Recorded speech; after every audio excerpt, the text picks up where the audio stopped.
కోనరావుపేటలో దారుణం జరిగింది. మంగళపల్లె గ్రామానికి చెందిన నంది సిద్దవ్వ అనే మహిళ మెడలోంచి పుస్తెల తాడు అపహరించారు గుర్తు తెలియని వ్యక్తులు. వేకోజామున బయటకు రావడంతో ఇద్దరు వ్యక్తులు మెడపై కత్తి పెట్టి కమ్మలు తీసి ఇవ్వమన్నారని తెలిపింది బాధితురాలు. కత్తితో పుస్తెల తాడు తెంచుకుని పారిపోయారని వాపోయింది.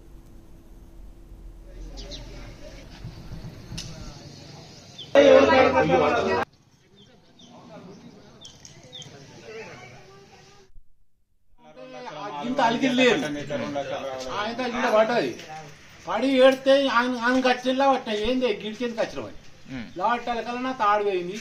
ఇట్లా తీసి ఇద్దరు వచ్చారు, మాస్కలు కట్టుకున్నారు, ఏది తలకాయ కనపడకుండా కట్టుకున్నారు. అటువంటి ఊరుక ఊసుకున్నారు. అడ్డం పడ్డారు. కత్తి పెట్టిరట, నోరు మూసిరట. ఇక మేము ఇతర కష్టాల కల ఇది పడి ఉన్నది. అరే ఏమో ఈడేస్తున్నాం అన్ని ఏం లావట్టి అడ్డం పడ్డదని నాకేరక, నాకు గిట్ల పోయిందని తెలియదు. అడ్డం పడ్డదేమని ఏం లావట్టా గిట్లకి వచ్చినామని పాడు కానీ 3 గంటలకు గీట వచ్చినామని గట్టుకోవన్నా గిట వచ్చినామని అంటే నేను గట్రాలే గిట్ల అయిందని అప్పుడు ఏడ్చుకున్నాను. అది ముచ్చట. ఇక అన్నది ఎంత ఉంటుంది? 3 తులాల చిల్లరనే ఉంటుంది కానీ తక్కువ ఉండదు. 3 తులాలన్నర కమ్మలు అవి 3 తులాలన్నర ఉంటుంది.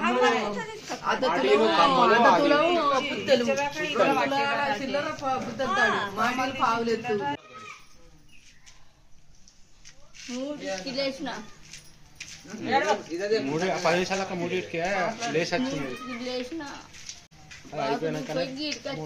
గీటికొచ్చే వరకు కత్తి పెట్టి మెడల కత్తి పెట్టి తాడుగుంజారు. తాడుగుంజి కమ్మలు అంటే పట్టింది చెగ్గుంటాను తీసేసి ఆయన మాట కమ్మలు ఆయన తీసి ఆయన చేతిలో పెట్టిన. ఇక పెట్టి అక్కడికి పోయి మొత్తుకున్నా. ఎంతమంది వచ్చారు? ఇద్దరు.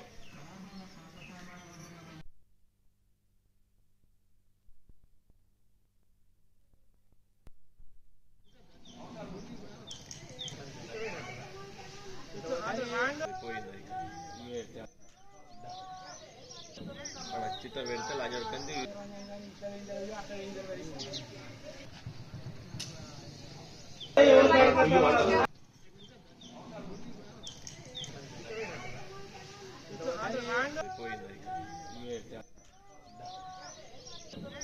చిత్త పెడితే లాజడుకుంది.